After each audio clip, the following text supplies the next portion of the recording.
अऊदु बिल्लाहि मिनश शैतानिर रजीम बिस्मिल्लाहिर रहमानिर रहीम। डोमेन 1 और उसका पार्ट नंबर 10 और पॉइंट नंबर 61 से अपने फिर शुरू करेंगे, क्योंकि पार्ट 9 मैंने पॉइंट नंबर 60 पर फिनिश किया था। तो इंशाअल्लाह ताला हम लोग जो है ये पार्ट नंबर 10 शुरू करते हैं। Domain 1, point number 61, legal and regulatory requirements. It's essential to include an organization legal counsel in the BCP process. BCP क्या है? Business Continuity Plan ना? Developing a strong documented business continuing plan can help your organization win new clients and additional business from existing clients. मैंने पहले भी ये बात कहा था कि BCP जब इम्प्लीमेंटेशन उसकी होती है तो वही तो सबसे ज़रूरी चीज़ है ना, क्योंकि उससे क्या होता है कि ऑर्गेनाइजेशन का बिजनेस बढ़ता है, नए क्लाइंट्स आते हैं, वर्ड ऑफ माउथ से अच्छा रेफरल मिलता है, और है ना दूसरा ये कि एग्जिस्टिंग क्लाइंट्स भी फिर टिके रहते हैं ना, वो फिर कीप ऑन बिजनेस देते ही रहते हैं। फिर पॉइंट नंबर 62 आता है बिजनेस इम्पैक्ट एनालिसिस, BIA ना। Two different type of analysis, ठीक है। एक होता है quantitative impact assessment, assign dollar value ना। क्वांटिटेटिव वे में उसको एनालिसिस उसकी की जाती है, बिजनेस इम्पैक्ट एनालिसिस ना, यानी कि अगर नुकसान है तो फिर उसकी परसेंटेज क्या होगी, कैसा नुकसान होगा, ये सारी एनालिसिस जो है वो डॉलर अमाउंट में क्वांटिटेटिव। और फिर नंबर 2 जो है ना वो ये है कि क्वालिटेटिव इम्पैक्ट असेसमेंट ना, फिर उसकी क्वालिटी का असेसमेंट होता है। टेक्स नो न्यूमेरिकल फैक्टर्स, यानी वो डॉलर में नहीं, नंबर्स में नहीं, किसी करेंसी में नहीं, such as reputation, investor, customer confidence ना। ये बिजनेस का जो एनालिसिस है वो ये है कि भाई है ना बिजनेस को ऐसा बनाओ कि मोर एंड मोर इन्वेस्टर्स इसमें इन्वेस्ट करें, कस्टमर को पूरा कॉन्फिडेंस हो, और सबसे बढ़कर ये कि रेपुटेशन बहुत अच्छी हो ना। Quantitative and qualitative assessment both plays essential role in BCP process ना, दोनों ही बहुत ज़रूरी हैं बिजनेस कंटिन्यूटी प्लान के लिए ना, कि अच्छा असर, अच्छा नाम मार्केट में हो, और फिर ये है कि है ना उसके तमाम नुकसानात का भी असेसमेंट किया जाए, ताकि ये अंदाज़ा हो कि भाई कंपनी कितना नुकसान बर्दाश्त कर सकती है, नहीं कर सकती है, और किस किस्म के रिस्क फैक्टर्स हैं। ये दोनों ही बहुत ज़रूरी हैं, और ये है ना एग्ज़ाम के लिए बहुत ज़रूरी है, क्योंकि मैंने प्रैक्टिस क्वेश्चंस में इनके बारे में भी क्वेश्चंस देखे हैं। तो इसे जो है ना क्वांटिटेटिव एंड क्वालिटेटिव दोनों को अच्छी तरह से स्टडी कीजिएगा। फिर पॉइंट नंबर 63 आता है। पॉइंट नंबर 63 क्या है? आइडेंटिफाइंग प्रायोरिटीज ना। The first BIA task facing the BCP team is identifying business priorities ना। बिजनेस इम्पैक्ट का जो टास्क, बिजनेस इम्पैक्ट एनालिसिस का जो टास्क है, जो कि ये है क्वांटिटेटिव एंड क्वालिटेटिव, उसके लिए BCP यानी बिजनेस कंटिन्यूटी प्लान की जो टीम है उसको सबसे पहली प्रायोरिटी देनी होती है ना। अच्छा, अब इसके पॉइंट्स क्या है? This process helps identify business priorities from a qualitative point of view ना। क्वालिटेटिव पॉइंट ऑफ व्यू का भी प्रोसेस होना चाहिए। फिर आता है to begin the quantitative assessment the BCP team should sit down and draw up a list of organization assets and then assign an asset value in monetary terms to each asset ना. फिर जब आता है पहला तो qualitative है, उसको अच्छी तरह से डिस्कस करना है, और फिर आता है क्वांटिटेटिव ना असेसमेंट. क्वांटिटेटिव असेसमेंट में जो बीसीपी की टीम है उसको बैठकर अपनी ऑर्गेनाइजेशन के तमाम एसेट्स, फिर वही बात आ जाती है कि बहुत ज़रूरी है एसेट प्रोटेक्शन ना. अगर एसेट प्रोटेक्शन नहीं है तो कोई बिजनेस कभी चल ही नहीं सकता है, ठीक है ना. तो वो है ना, फिर और फिर वो असाइन करते हैं अपने हर एसेट को करेंसी वैल्यू से ना. फिर आता है the second quantitative measure that the team must develop is the maximum tolerance downtime ना. यानी जो सेकंड थिंग है जो क्वांटिटेटिव, पहले तो एसेट की वैल्यू निकालनी है, तमाम एसेट्स जो हैं कंपनी के उनकी वैल्यू निकालनी है. फिर ये निकालना है कि मैक्सिमम टॉलरेंस डाउन टाइम क्या है, यानी कि अगर किसी किस्म का कोई ख़तरा आता है या किसी किस्म से सिस्टम रुक जाता है या फिर कोई डिज़ास्टर, नेचुरल डिज़ास्टर आ जाता है, तो मैक्सिमम टॉलरेंस डाउन टाइम क्या होगा, यानी कि हाँ कितनी मिनट्स या कितने घंटे वो नुकसान बर्दाश्त किया जा सकता है अगर वो सिस्टम रुक जाता है. तो ये होता है मैक्सिमम टॉलरेंस डाउन टाइम ना, कि भाई 15 मिनट में वापस हर चीज़ सही हो गई, लेकिन इन 15 मिनट में क्या होना है. Also known as maximum tolerance outage ना, MTO.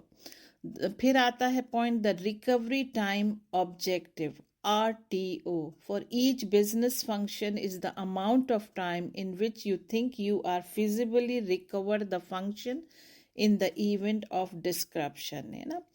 रिकवरी टाइम ऑब्जेक्टिव ये है RTO के जब है ना कोई मुसीबत कोई मुश्किल आती है तो आप मतलब कितने टाइम में अगर आपका सिस्टम वापस आ जाता है या आप, तो ये है कि आपको कोई बहुत बड़ा नुकसान नहीं होगा ना. तो इसको भी जो है ना देखना बहुत ज़्यादा ज़रूरी है, इसको समझना बहुत ज़्यादा ज़रूरी है और इसको इम्प्लीमेंट करना बहुत ज़्यादा ज़रूरी है. फिर आता है as you conduct your BCP work, यानी कि बिजनेस कंटिन्यूटी प्लान को जो है ना वो मतलब वर्क करना, कैसे वर्क करना है. Ensure that your RTO are less than your MTD, यानी जो आपका जो रिकवरी टाइम जो है ना ऑब्जेक्टिव, कि आप कितनी देर में अपने सिस्टम को रिकवर कर सकते हैं, वो लेस होना चाहिए MTD, यानी आपका टॉलरेंस डाउन टाइम में. अगर आपका टॉलरेंस डाउन टाइम 15 मिनट्स है तो आपका फिर RTO 15 मिनट से भी कम होना चाहिए. यानी ये अक्लमंदी का तकाजा है कि ठीक है हमें पता है कि 15 मिनट है, लेकिन हमें 15 मिनट से पहले पहले वापस होना है. फिर आता है as you conduct your BCP work, ensure that your RTO is less than your MTD, resulting in a situation in which a function should never be unavailable beyond maximum tolerance time ना. यानी कि कहते हैं ना कि अक्लमंदी का तकाजा ये होता है कि आपको पता है कि आपकी ये चीज़ जो है ना, या आपका ये काम जो है आधे घंटे में फिनिश होगा, तो आपकी ये कोशिश होनी चाहिए कि आधे घंटे से पहले ही हो जाए.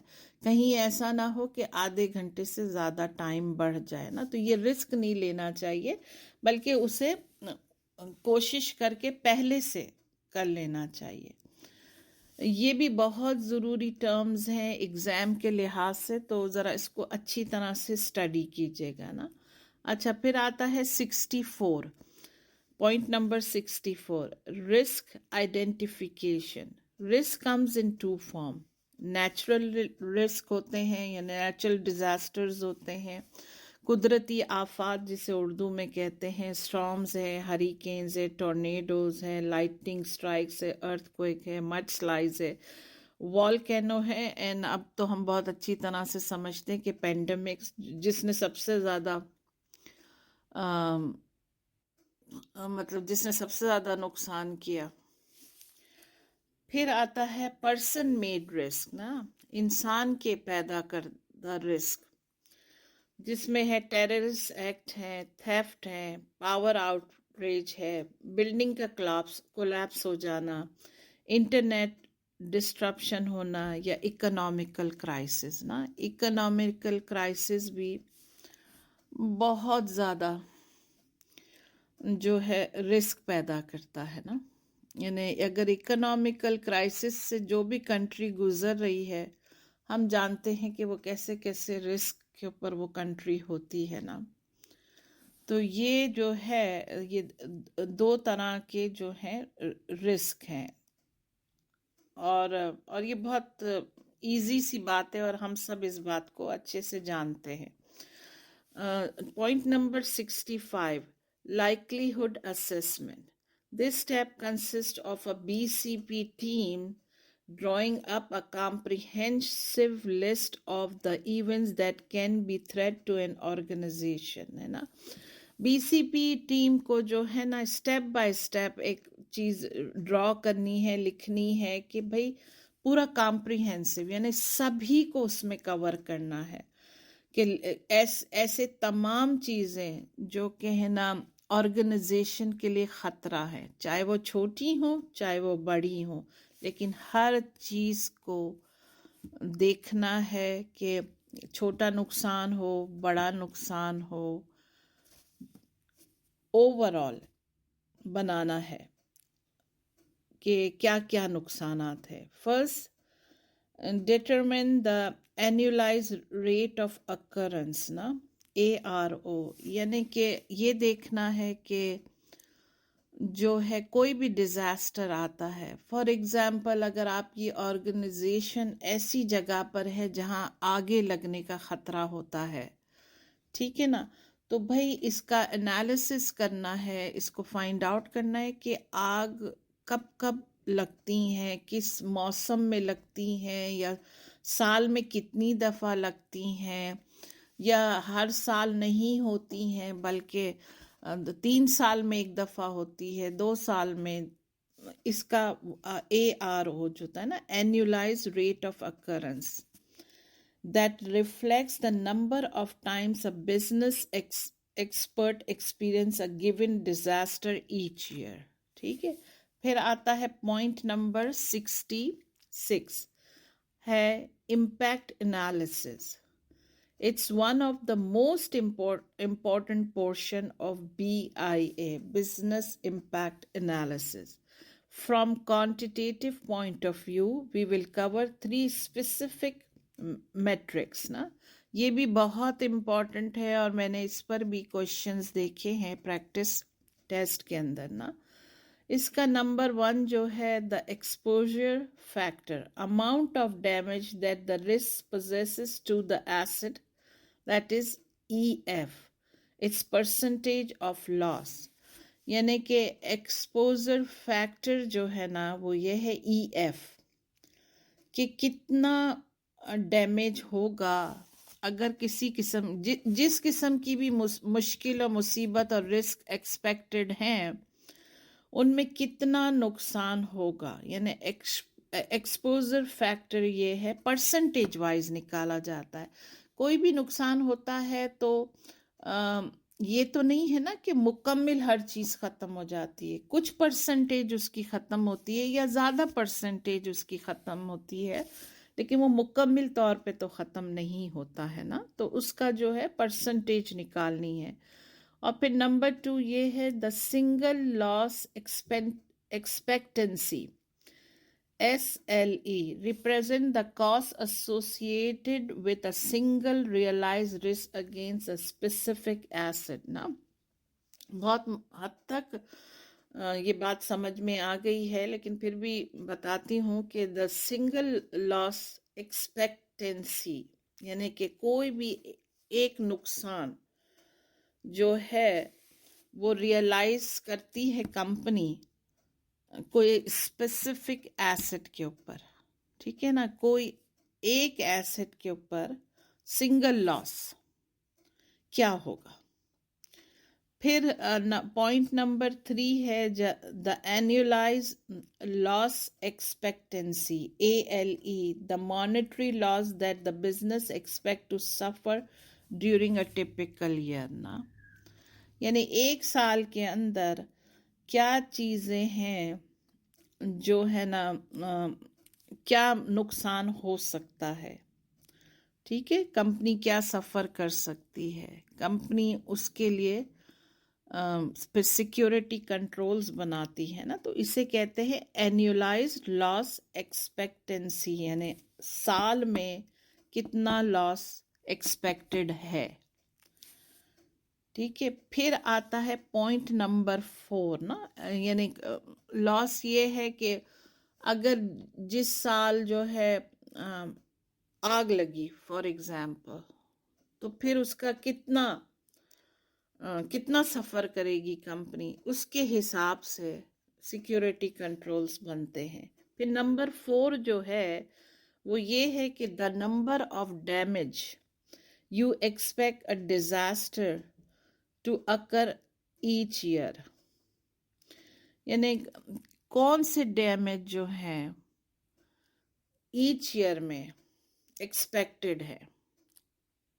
ठीक है, जिसे कहते हैं ARO। ये जो है ये थोड़ा सा हो सकता है आपको कंफ्यूज करे ये चीज़। अगर आप किसी के साथ बैठकर इसे समझ लें और तो ये सब बहुत इम्पोर्टेंट है। ये जो बिजनेस इम्पैक्ट एनालिसिस है ना, ये बहुत इम्पोर्टेंट है। और फिर मैंने इसके थोड़ा सा एग्जाम्पल यहाँ दिया है। मैं आपसे एक बात कहूँगी कि अगर मैं ये एग्जाम्पल आपको अभी बोलती भी हूँ ना, तो शायद आपकी समझ में इतना ना आए। आप नोट्स के अंदर इसे अच्छी तरह से समझिए। और मैंने एक YouTube के ऊपर एक वीडियो देखी थी, आई थिंक शायद 21 मिनट की है वो। उन्होंने बहुत अच्छे से इसको एक्सप्लेन किया है एग्जाम्पल के साथ ना।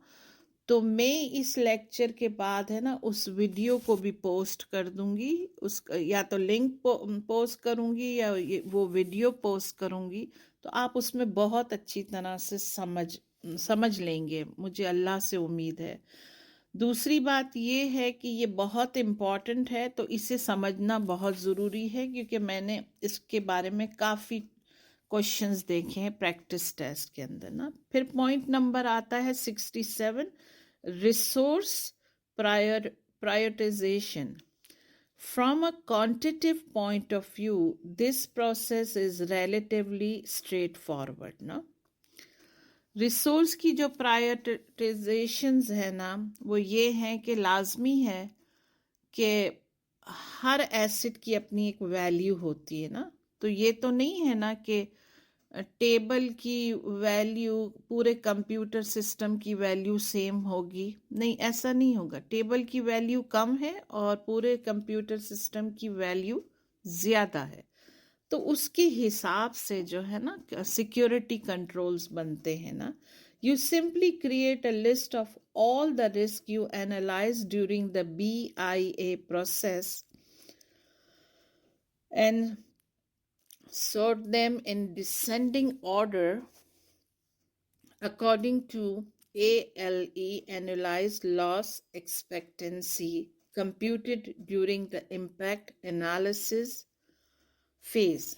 ये जो BIA भाई बताएं क्या है। BIA ये है ना बिजनेस इम्पैक्ट एनालिसिस। ठीक है, तो आपने जो है ये देखना है सारी जो आपकी वो है, क्रिएट अ लिस्ट, आपको एक लिस्ट बनानी है और उनको है ना डिसेंडिंग ऑर्डर में करना है, completed during the impact analysis phase, her asset की अपनी वैल्यू के हिसाब से, और एनुअलाइज लॉस एक्सपेक्टेंसी, यानी कितना नुकसान हो सकता है, नुकसान क्या हो सकता है।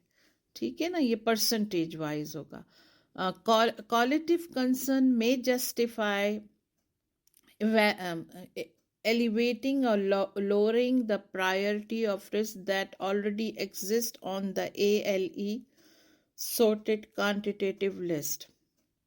For example, if you run a fire suppression company, your number one priority must be the prevention of a fire in your principal phase of business, even though an earthquake might cause more physical damage. ना देखें, अगर आप जो है ना ऐसे उसमें है कि fire suppression company, your number one priority क्या होगी कि आप है ना फायर के डैमेज पे फोकस करें। लेकिन ये भी तो हो सकता है कि अर्थ को एक जो है ना वो हो सकता है फायर से भी ज़्यादा आपकी कंपनी को डैमेज कर दे, ठीक है ना। तो तमाम चीज़ें सोच कर चलना है, लेकिन चूंकि आपको पता है कि फायर रिस्क है तो फिर फायर पे सबसे पहले फोकस करना है।